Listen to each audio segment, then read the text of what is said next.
Mu biseera bya ssenyiga omukambwe abaana abawala abasoba mu mitwalo 6 nga bano be bafuna embuto ate nga abasinga ku bo bali tebannaba kuweza myaka 18 mu ggwanga lyonna. Alipoota ya poliisi eyafulumizibwa mu 2012 eyongera okulambika nti bino okusinga ababasobyako bino abamu babeera banganda zaabwe.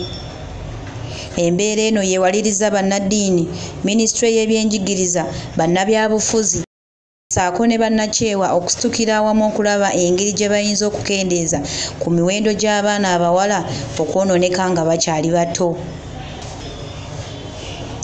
Okusinziira ku ssenkulu w'ekibiina kya Center for Health, Human Rights and Development, Sehad Fatia Kiyange, enneeyisa y'abaana ne be bakopa nga bali waka ekola kinene nnyo mu kuzimba oba okumenya ebiseera by'omwana eby'omu maaso.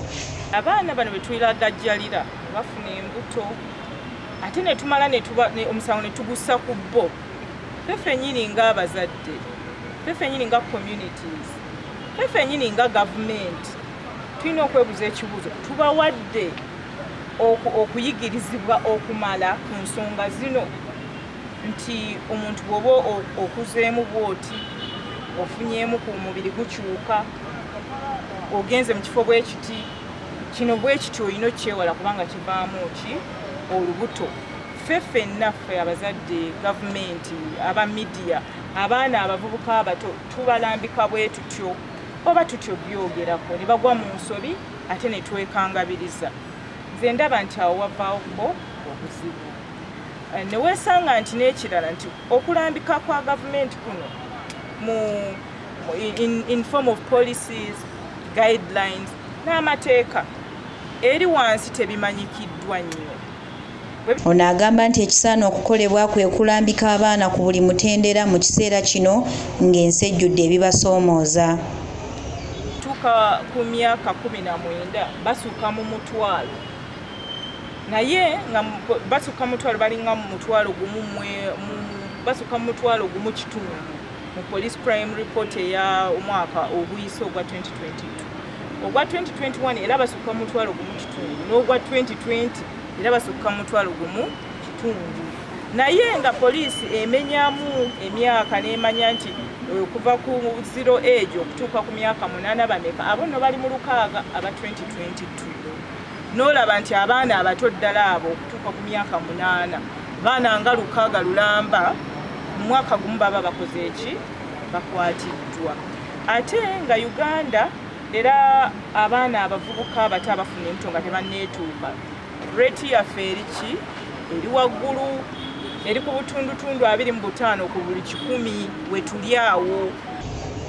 Okusinziira ku Muhammad Kasule okuva mu minisitule y'ebyenjigiriza, buli muntu alina okusitukira wamu okulaba nga abaana bava wansi nga balambikiddwa ekyokukola.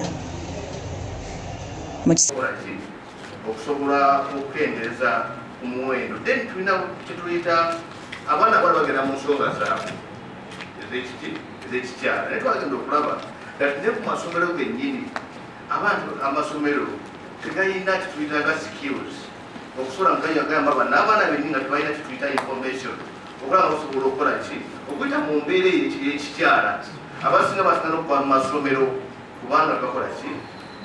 Then ekirala issue era endala kati of course issue ziri ku what we call sexual reproductive health. Ensonga endala enkulu framework eno lwaki twagiteekawo twagenda okulaba nange that akaseera kano mu 2015 by the way bwe twasanga twalina materials kiba kitegeeza muganda okulungiza materials zino gamba abaana basoma twagenda okulaba that abaana abasinga basoma ebintu ebivaawa mu western world.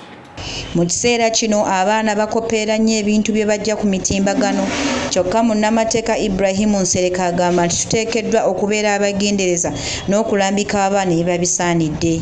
Kubeera nga tumanya ebintu bingi naye ate enkozesa yaayo nkulu nti oba muzadde ng'olina abaana olina okubeera ng'obalambika oba basomesa oba okulembeze biki balina okuyiga nti omwana ayigeko nti omuntu waba ayagala kuyiga kola keeki ebintu byabayiga ku internet naye omwana okuyiga nti ku internet njeko bino n'ebino ebitagenda muyamba babeerenga emikutu ng'egyo bagibulookinga abaana okuba nga tebasobola kubeera nga bagikola bajagise naye bakozese bagende ku mikutu egyo bayamba okusoma nti omwana waba ayagala kuyiga kubeera nga mukubi wa ati mulungi waliwo ebiri ku Google byosobola okukola ki okuyiga ne apps si buli app nti omwana alina ogibaako waliwo app abaana zibayigiriza ensonga ezibawabya so nze ndowooza byonna byonna bijja mu kulambika nti wabanga tulina infrastructure ya IT mu masomero gundi kizi mikulu ky'abaana gye basobola okwakisesinga mikulu